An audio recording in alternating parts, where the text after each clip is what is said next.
Assalamualaikum warahmatullahi wabarakatuh. Halo teman-teman, ketemu lagi sama saya Dede Sandi. Hari ini akan berbagi tip ya tentang tutorial pengecatan helm desain grafis. Ya, untuk warna helm utama warna abu monyet ya, ataupun lebih ke hitam ke abu-abuan. Nah, ini udah saya kasih warna dasar silver nih. Terus kita kasih list juga pakai lakban kertas ya. Untuk sekarang lagi lanjut ke prosesi berikutnya, pengecatan tahap kedua, pemberian warna merah ya, ataupun red TT ya.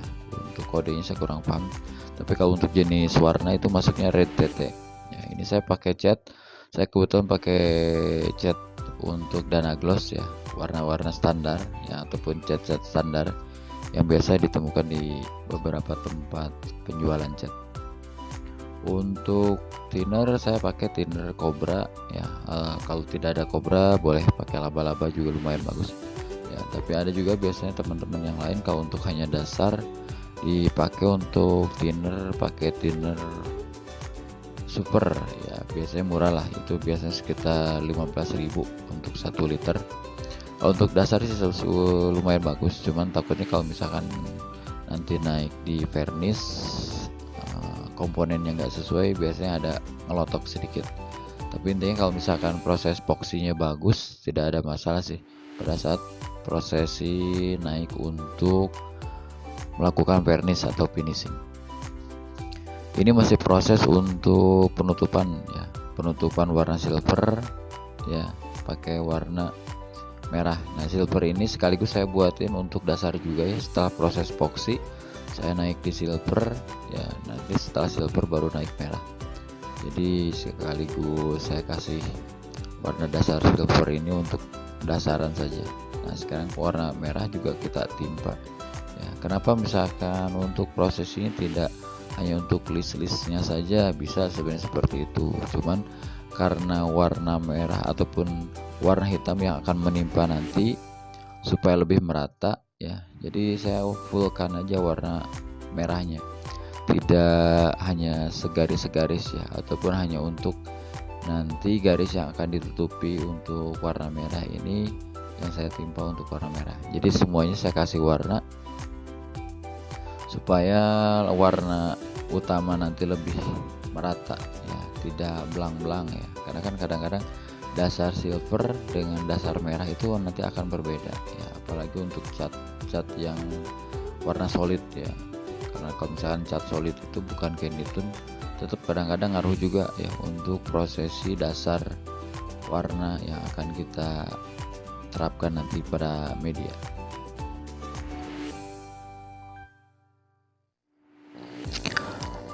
Sekarang kita lanjut untuk prosesi pengecatan topi ya, sama ini dari silver juga ya. Setelah silver kita tutupin beberapa list yang akan nanti muncul warna silvernya. Setelah itu baru kita kasih warna merah ya, ataupun naik cat yang ketiga yaitu warna merah ya. Untuk warna nanti setelah prosesi kering sentuh baru kita naik proses cat yang ketiga ya, setelah beberapa proses ya untuk melakukan penutupan berupa lakban kertas ya untuk list-listnya. Oke, sambil berjalan sambil menunggu rekan-rekan, saya minta bantuannya, minta supportnya juga untuk bisa nge-share ya link video ini buat teman-teman yang lain supaya lebih bermanfaat lagi ya. Dan jangan lupa berikan saran ataupun komentar ya, ataupun ada yang mau tanya-tanya prosesi ataupun ada kendala, boleh bisa langsung di kolom komentar. Nah, saran saya juga teman-teman, untuk bagian-bagian yang paling utama adalah pojok-pojok ya, pojok-pojok atau pinggir-pinggir topi. Biasanya kadang-kadang kita ngecat tapi tidak sadar ya, ada beberapa bagian yang tidak tertutup oleh cat ya, sehingga pada saat vernis itu masih kelihatan bayang. Nah, setelah proses pengeringan ya, ini untuk tahap berikutnya adalah melakukan prosesi penutupan kembali ya untuk warna merah pakai lakban ya, pakai lakban kertas ya. Ini untuk mendapatkan nanti warna merah ya yang kita dapatkan Ya, ini saya pakai lakban kertas yang biasa saja, yang murah-murah, tidak terlalu mahal, yang penting berkualitas ya. Dan hati-hati pada saat prosesi cutting ya, ataupun pemotongan. Nah, pemotongan ini tidak terlalu dalam juga dan tidak terlalu dangkal ya, ataupun dangkal itu karena kadang-kadang si lakban kertas ini tidak terpotong dengan baik, pada saat diangkat itu nanti akan robek ya, ataupun untuk hasil potongannya tidak maksimal ya, kelihatan masih kayak serabut, kertasnya itu masih terlihat. Jadi saya sarankan untuk teman-teman harus hati-hati ya, kalau bisa lebih pas ya, jangan terlalu dalam dan jangan terlalu dangkal juga untuk prosesi pemotongan. Untuk cutter kita pakai cutter yang murah saja, yang penting tajam ya. Terus untuk manfaatnya bisa lebih banyak lagi ya. Ini masih prosesi untuk cutting ya, pemotongan untuk list penutupan warna ya, nanti yang akan muncul ada warna merah. Jadi kalau misalnya nanti di background kita kasih warna utama warna hitam ya, yang mungkin yang tertutup sekarang oleh lakban kertas, nanti akan muncul warna merah ya, ataupun red ya.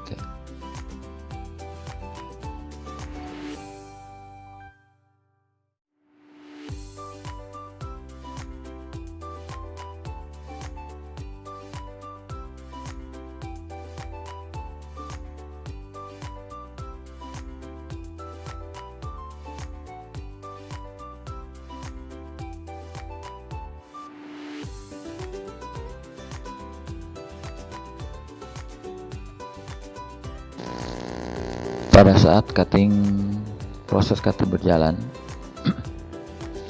yang harus diutamakan adalah feeling ya. Kalau untuk saya sih main feeling aja ya, karena kalau sudah sering mungkin teman-teman juga sama, feelingnya sudah bagus ya, tidak perlu diukur. Tapi yang lebih bagus sih sebenarnya diukur ya, supaya lebih simetris lagi, lebih bagus lagi.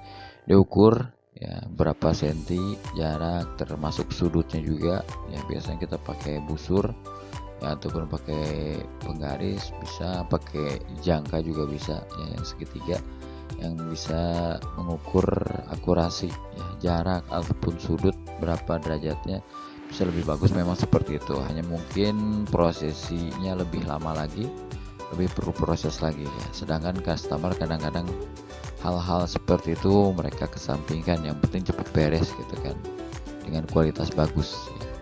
Sementara prosesi hal-hal yang memang seperti itu lumayan membutuhkan waktu dan proses yang cukup lama ya. Nah, ini kita lanjut ke prosesi untuk penutupan list bagian pojok kanan bagian bawah ya. Ini untuk warna yang akan muncul nanti tetap warna merah ya, nah ini mungkin saran saya untuk teman-teman ya, untuk samping kanan dan kiri. Nah, ini memang harus presisi ataupun harus memang sesuai, karena kalaupun tidak, untuk jarak ataupun letaknya termasuk panjang sudutnya juga nanti akan ngaruh, dan itu akan terlihat kurang bagus ya apabila dilihat dari samping ataupun dari belakang, nanti akan kelihatan. Nah, kalau ini wajib untuk teman-teman pakai alat ukur ya, berupa penggaris ataupun meteran ya, meteran yang buat kain. Biasanya kan itu lebih elastis ya, jadi bisa mengukur panjang dengan ngebentuk lingkaran ya, ataupun sesuai lingkaran pada helm yang akan kita lakukan pengukuran.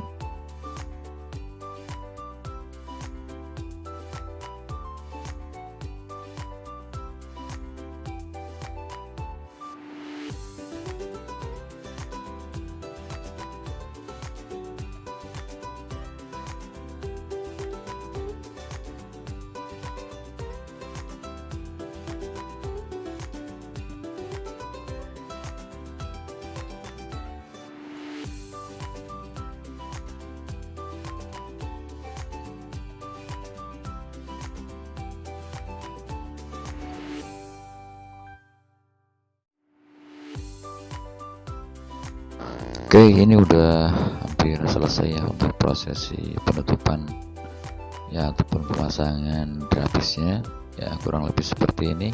Ini akan muncul nanti warna merah ya teman-teman ya, ini warna merah yang akan kita muncul karena untuk warna silver tadi kita udah tutup lebih awal. ini tinggal topi ya. Untuk topinya kita tutup juga ya, ada beberapa bagian yang memang nanti akan muncul warna merah yang akan kita tampilkan pada topi helm tersebut.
Oke, ini kita lanjut ke tahap keempat ya. Untuk prosesi pengecatan ya, saya pakai warna hitam.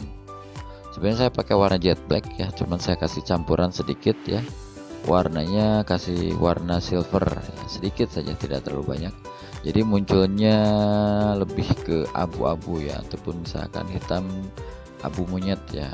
Jadi lebih abu tapi gelap banget. Nah, supaya muncul agak sedikit kayak metalik aja sih sebenarnya, supaya ada efek-efek metalik. Nah, ini udah proses ya pengecatan warna utama ya, warna hitam ya, dengan nanti mungkin garis-garis warna silver dengan merah ya, sesuai dengan list yang kita tutup ya pada bagian awal tahap 1 ataupun tahap 2. Lakukan proses ini dengan merata ya buat rekan-rekan semuanya, supaya hasil lebih maksimal ya. Jadi jangan terlalu terburu-buru. Ini bisa dilakukan 1 ataupun 2 kali naik ke pengecatan ya untuk warna hitam, karena kalau sekali biasanya masih terlihat belang-belang ataupun beberapa bagian yang belum tertutup oleh cat warna utama. Jadi untuk mengantisipasi, kita lakukan 2 kali pengecatan ya, setelah prosesi kering sentuh ya, minimal 10 menit setelah cat utama ataupun cat pertama naik ya. Lakukan prosesi dengan baik, dengan maksimal.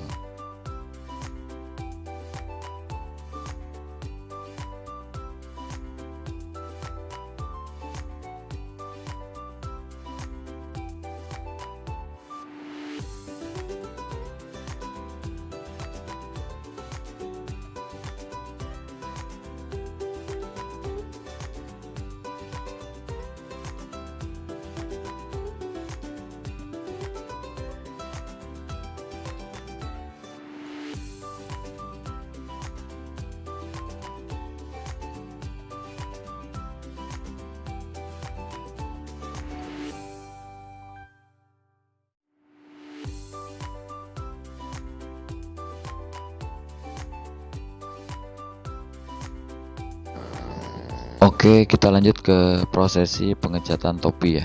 Bagian topi sama ya, dengan teknik yang pertama ataupun dengan yang bagian helm utama ya. Lakukan secara merata ya, dan saya sarankan sebelum prosesi melakukan cat ya, pengecatan ini kita lihat dulu nih beberapa bagian ya pada lakban yang kita tempelkan Jangan sampai masih ada pori-pori ataupun bagian sisi dari lakban tersebut yang masih terbuka. Karena pada saat prosesi melakukan pengecatan seperti ini, ada kemungkinan ya ataupun berpotensi si cat itu masuk ya meresap melalui bagian sisi dari lakban kertas yang kita tempelkan pada saat kita pembentukan list-list yang grafis. Jadi untuk rekan-rekan harus lebih berhati-hati pada saat cat utama naik. Kita lihat dulu ya untuk lakbannya. Nah, ini setelah proses pengeringan kita mulai lakukan pelepasan ya pada list-list ataupun lakban kertas yang kita tempelkan ya. Ada dua nanti yang muncul warna, yaitu warna merah dengan warna silver. Nah, setelah prosesi ini kita bersihkan terlebih dahulu ya.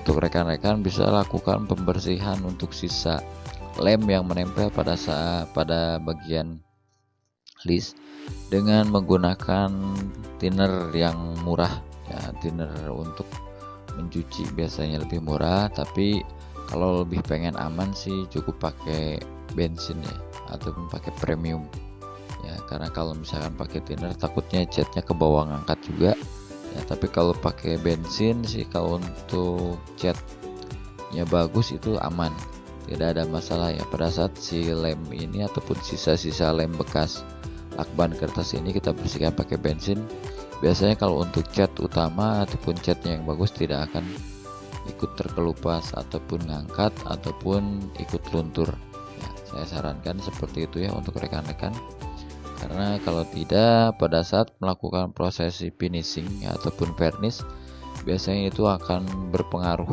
ya.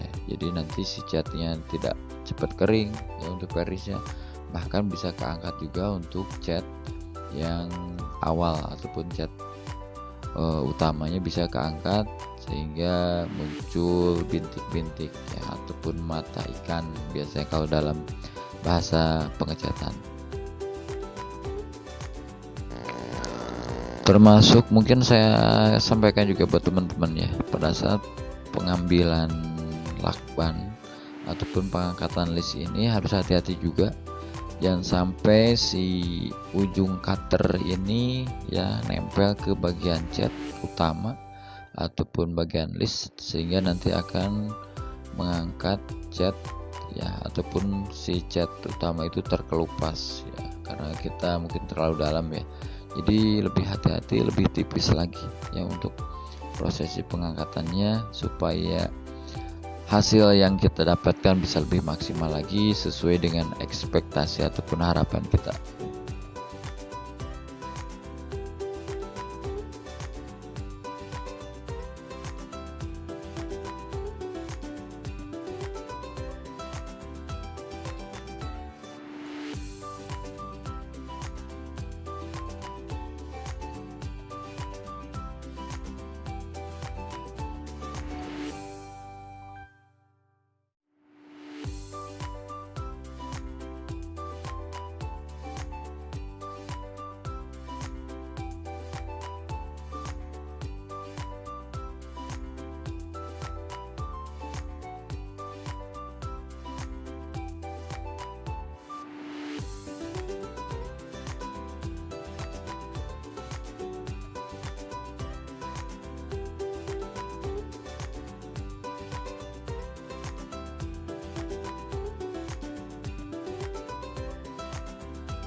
Ya, ini masih prosesi pelepasan